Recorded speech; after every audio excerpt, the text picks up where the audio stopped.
నమస్తే, welcome to Leo. మనతో ఉన్నారు సీనియర్ జర్నలిస్ట్ హేమసుందర్ గారు. సార్ నమస్తే. నమస్తే.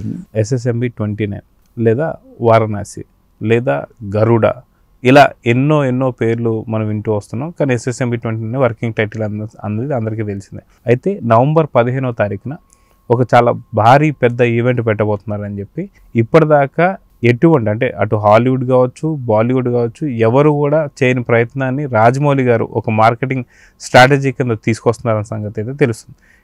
ఏం చేయబోతున్నారు? ఎందుకంటే ఆయన ఏం చేసినా సంచలనం. ఈసారి ఏ సంచలనం చేయబోతున్నారంటే ఏం చెప్తారు? దుర్గా ఆర్ట్స్ బ్యానర్ మీద SSMB 29 మూవీ. ఇప్పుడు దాకా SSMB 29 అంటున్నాం. రేపు 15వ తారీఖు తర్వాత మళ్ళీ దాన్ని వారణాసి అంటామా, గరుడ అంటామా అనేది తెలిసిపోతుంది. అయితే ఒకటి మాత్రం వాస్తవం, రాజమౌళి గారు మార్కెటింగ్ స్ట్రాటజీ ఎవరికి అర్థం కాదు. ఇప్పుడు ఈ సినిమా సంబంధించి సాధారణంగా గతంలో ప్రెస్ మీట్లు పెట్టి చెప్పేవాళ్ళు, దానికి ఎటువంటి ఆర్థిక ప్రయోజనాలు ఉండేవి కావు. ప్రెస్ మీట్ పెట్టి సినిమా అనౌన్స్ చేసేవాళ్ళు, ఇప్పుడు రిలీజ్ అవుతుంది చెప్పేవాళ్ళు, ఇది కథాంశం చెప్పేవాళ్ళు. ఈసారి అలా చేయట్లా. రామోజీ ఫిల్మ్ సిటీలో భారీగా ఒక ఈవెంట్ ప్లాన్ చేశారు. దానికి 1,00,000 మందిని గ్యాదర్ చేస్తున్నారంట. అది పెద్ద ఈవెంట్గా చేస్తున్నారు. ఆ ఈవెంట్ని ప్రసార హక్కులు కూడా OTTకి భారీగా జియో వాళ్ళకి అమ్మేశారట. భారీ రైట్స్ అమ్మారని చెప్తున్నారు. అంటే ఫైనాన్షియల్గా కూడా వాళ్ళకి వైబిలిటీ ఉండేట్టుగా ప్లాన్ చేసుకున్నారని చెప్పాల్సి వస్తుంది. మరి అక్కడ రామోజీ ఫిల్మ్ సిటీ చేసుకున్నప్పుడు ఈటీవీ వాళ్ళు అడుగుతారు కదా, వాళ్ళకి ప్రసార హక్కులు ఉంటాయా లేవా అనేది కూడా మాకు తెలియదు. జియోకి అయితే ఇచ్చేసారనేది వార్తతో వస్తుంది. అది అఫీషియల్గా కనిపిస్తుంది వార్త. అక్కడ చూసుకుంటే అది. ఇంకో పక్కన ఏంటంటే టైటిల్ వివాదం. ఇంత కార్యక్రమం చెప్పి అసలు టైటిల్ ఏంటి అనే దాని మీద సస్పెన్స్ అయితే కొనసాగుతూనే ఉంది. నిన్నకాక మొన్న వాళ్ళు రామబ్రహ్మ క్రియేషన్స్ ఎవరు ఒక టైటిల్ వారణాసి టైటిల్ మాది అని చెప్పి అనౌన్స్ చేశారు. ఇప్పుడు అసలు వాళ్ళు ఎవరిని పట్టుకుని వాళ్ళ దగ్గర నుంచి ఆ టైటిల్ తీసుకుందాం అనే ప్రయత్నాలు జరుగుతున్నాయి అనేది ఒక వార్తలు వస్తున్నాయి. లేదు వాళ్ళతో మనం మాట్లాడిపోయేందుకు వారణాసికి ముందు లేకపోతే వారణాసికి వెనకాల ఏదైనా ఒక పదం పెట్టేద్దాం అనేది అనుకుంటున్నారు అనేది ఒక టాక్ అయితే ఉంది. మొత్తం ఇంత భారీ ఈవెంట్ పెట్టుకున్నప్పుడు టైటిల్ అనేది బయటకి లీక్ అవ్వకూడదు.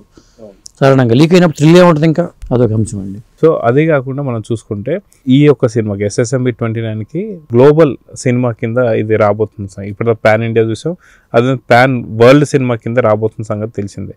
సో ఇప్పుడు రాబోతున్న 1,00,000 మందిలో జేమ్స్ కెమెరాన్ ఇలాంటి హాలీవుడ్ డైరెక్టర్స్ కూడా ఎవరైనా ఉండబోతున్నారా, లేదా ఇంకా ఎవరైనా దిగ్గజాలు కూడా ఇక్కడ రాబోతున్నారంటే ఏం చెప్తారు? ఆయన సినిమాతో పాటు మార్కెట్లో కూడా విస్తరించుకుంటూ వెళ్తున్నాడు.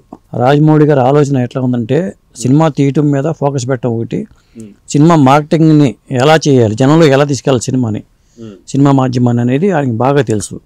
అలా ఆస్కార్ ఆ టైంలోనే RRRకి ఆస్కార్ వచ్చినప్పుడు అక్కడికి వెళ్ళటం, జేమ్స్ కెమెరాని కలవటం జరిగింది. ఖచ్చితంగా ఆ పరిచయాలు అనేవి హెల్ప్ అవుతాయి. అక్కడ మార్కెట్లోకి వెళ్ళినప్పుడు ఆటోమేటిక్గా అది హెల్ప్ అవుతుంది. విధంగా చెప్పాలంటే ఇప్పుడు సూపర్ స్టార్ మహేష్ బాబు, ఆ సూపర్ స్టార్ అనే పదానికి సార్థకత చేకూరిందని చెప్పాల్సి వస్తుంది రాజమౌళితో కలవటం వల్ల. అవును, ఎందుకంటే శంకులం పోస్తే కానీ తీర్థం కాదనే మాట వచ్చింది కాబట్టి ఇప్పుడు మహేష్ బాబు టాలెంట్కి రాజమౌళి అని యాడ్ అవ్వటం అనేది ఒక ప్లస్ పాయింట్. ఎందుకంటే మన K. రాఘవేంద్ర గారి రాజకుమారుడితో వచ్చిన ఆయన ఇప్పుడు రాజమౌళి కుమారుడిగా మారిపోయాడని చెప్పాల్సి వస్తుంది. ఈ సినిమా తర్వాత మహేష్ బాబు ఏంటి అనేది తర్వాత లెక్కలు చెప్తాయి. మొత్తానికి ఈ బిజినెస్ లెక్కలు ఇప్పటికే మారుతున్నాయి. సినిమా పేరు బయటపడకుండా లెక్కలు మారిపోతున్నాయి. కాబట్టి ఈ సినిమా అనేది ఒక సెన్సేషన్ క్రియేట్ చేయబోతుంది అనేది మనకు అర్థమవుతుందండి. అయితే నవంబర్ 15న మనకు ఒక లుక్ రాబోతున్న సంగతి, లేదా చిన్న గ్లిమ్స్ ఏమైనా వస్తుందేమని చెప్పేసి అంటున్నారు. సో దీనికి ఏవైతే బిజినెస్ లెక్కలు కూడా మారబోతాయా అంటే ఏం చెప్తారు? ఖచ్చితంగా ఈవెంట్ తర్వాత లైవ్ టెలికాస్ట్లు పెడుతున్నారు వాళ్ళు. మరి OTT కూడా ఇచ్చారంటేనే వరల్డ్ వైడ్గా దీన్ని అందరూ చూసుకునే అవకాశం అయితే వచ్చేసింది. పైగా ఇప్పటిదాకా మనకి ఈ సినిమా గురించి ఏమీ తెలియదు. అవును, ఇప్పుడు గ్లోబ్ ట్రాటింగ్ అని చెప్తున్నారు వాళ్ళు. మహేష్ బాబు, పృథ్వీరాజ్ సుకుమారన్, ప్రియాంక చోప్రా, ఈ 3 పేర్లే మనకు తెలుసు. ఇంకెవరెవరు ఉన్నారో కూడా తెలియదు, ప్యాడింగ్ కూడా తెలియదు. అంత గుమ్మనంగా జరుగుతుంది. ఒక్కసారిగా రేపు 15వ తారీఖు తర్వాత నుంచి ఈ సినిమా లెక్కలు కూడా చాలా మారిపోతాయి. అంటే వాళ్ళు ఇప్పుడు ఈవెంట్ పెట్టుకుంటున్నారంటే నాకు తెలిసి రేపు 2027 జనవరి 14నో ఎప్పుడో, జనవరికి 10వ తారీఖు 14వ తారీఖు మధ్యలో రిలీజ్ చేయబోతున్నారేమో అనిపిస్తుంది. ఎందుకంటే మేజర్ పార్ట్ షూటింగ్ చేసి ఉంటారు వాళ్ళు. చాలా వరకు కీలకమైన సన్నివేశాలన్నీ చేసి ఉంటారు. కాబట్టి వాళ్ళలో ఒక కాన్ఫిడెన్స్ లెవెల్ పెరుగుతుంది. మనం ఇక ప్లాన్ చేసుకోవచ్చు, ప్రమోషన్ చేసుకోవచ్చు. డిలే అవుతుందని నమ్మకం కలిగిన తర్వాతే కదా ప్లాన్ చేసేది. రేపు 15వ తారీఖు ఏమేమి చేయబోతున్నారు, టైటిల్ అనౌన్స్మెంట్తో పాటు మరి టీజరో లేకపోతే గ్లింప్సో లేకపోతే ఇంకేం చేస్తున్నారో, ఆర్టిస్టులు ఎవరు చెప్తారా, రిలీజ్ డేట్ చెప్తారా, ఎలాంటి కథ చెప్తారా, ఇలాంటి సస్పెన్స్లు అంతా మరి రేపు వీటిలో ఏం చెప్తారు, ఆ తర్వాత ఏం చెప్తారనే చూడాలి. అయితే తెలుగు రాష్ట్రాల్లో మొన్న మధ్య ఓజీ గురించి చాలా పెద్ద ఎత్తున మాట్లాడుకున్నారు. ఇప్పుడు అఖండ తాండవం ఎప్పుడు రాబోతుందని చెప్పి పెద్దగా మాట్లాడుకున్నారు. అదే విధంగా చూసుకుంటే మనకి రాబోతున్నటువంటి ఒక రాజమౌళి గారి సినిమా గురించి ఇప్పుడు పెద్ద ఎత్తున మాట్లాడుకుంటున్నారు. నిజంగా తెలుగు ఇండస్ట్రీలో ఇంత అద్భుతాలు జరుగుతున్నాయి అంటే ఖచ్చితంగా రాజమౌళి గారు వేసినటువంటి పునాది అని చెప్పి అనుకోవచ్చు. ఇదంతా కూడా 100% అండి. ఇప్పటిదాకా ఏ దర్శకుడు ఆ ప్రయత్నం చేయాల. సినిమాల మీద ఫోకస్ పెట్టారు కానీ ఎవరో కూడా సినిమాని మార్కెట్ని పెంచాలనే ఆలోచన ఎవరికి రాల. మన తెలుగు సినిమా 1931 అనుకుంటే 31 నుంచి కూడా చూసుకుంటే మహామగులందరూ ఎన్టీ రామారావు గారు దానవేశ్వరకరణ చేశారు. చెప్పండి, అది పాన్ ఇండియా సినిమా. ఇంకా చెప్పండి పాన్ వరల్డ్ సినిమా కూడా అనొచ్చు. కానీ ఆయన మార్కెట్ విస్తరించే ఆలోచన చేయలే. సినిమాని కళ మీద కళారాధంతో ఆ పాత్ర పోషణాలు తపంతోనే పనిచేశారు ఆయన. కాబట్టి దానవేశ్వరకరణకి వాళ్ళ బాహుబలికి వచ్చినంత పేరు పాన్ ఇండియా సినిమాగా రాలా. కాబట్టి ఆ ప్రయత్నాన్ని ఆ తర్వాత వచ్చిన రాఘవేంద్రరావు గారు కానీ, దాసనారాయణరావు గారు కానీ, మహామహు దర్శకులు, దిగ్గజ దర్శకులు ఎవరో కూడా, మసూర్రావు గారు కానీ, లేకపోతే ఇలా కేవీ రెడ్డి గారు కానీ ఎవరు కూడా ఇప్పుడు ఆయన చెప్పిన చేసిన సినిమా పాతాళ భైరవి మామూలు పాన్ ఇండియా సినిమానే, మాయాబజార్ పాన్ ఇండియా సినిమానే. కానీ మార్కెట్ పరిధిని అప్పుడు విస్తరించలేకపోయారు. అది విస్తరించి చేసి చూపించిన వ్యక్తిగా రాజమౌళి గారే చరిత్రలో నిలిచిపోతారని చెప్పాలి. ఎందుకంటే అది తమిళ దర్శకులకి లేదు ఆ క్రెడిట్, మలయాళ దర్శకులకి లేదు, కన్నడ దర్శకులకి లేదు, బాలీవుడ్ దర్శకులు కూడా లేదని చెప్పాల్సి వస్తుంది. అయితే RRR తోనే ఆస్కార్ అవార్డు కొట్టావు.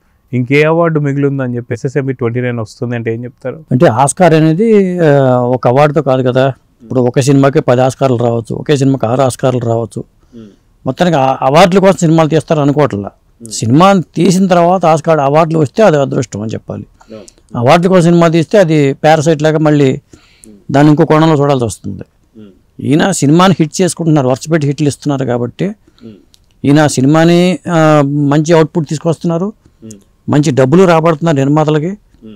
అన్ని విధాలుగాను ఆయన సేఫ్ సైడ్గానే ఆలోచిస్తూ వెళ్తున్నారు. ఆ స్ట్రాటజీలో మిగతా దర్శకులు కూడా వెళ్తే బెటర్ అనిపిస్తుంది. కొంతమంది అదే బాటలో వెళ్తున్నారు. ఆ కవులో చాలా సినిమాలు వస్తున్నాయి. మొత్తానికైతే 15వ తారీఖు తర్వాత వారణాసి అనేది ఒక తెలుగు సినిమాకి ఒక దిశానిర్దేశం కూడా చేయబోతుందని అనిపిస్తుంది. సో చూద్దాం సార్. మొత్తానికి నవంబర్ 15వ తారీఖున ఏం చేయబోతున్నాడు రాజమౌళి అనేది మాత్రం కొంత ఆసక్తికరంగా మారింది. సో గ్లిమ్స్ రాబోతుందా లేదంటే మనకు ఫస్ట్ లుక్ రాబోతుందా చూద్దాం. మరి నమస్తే. నమస్తే అండి.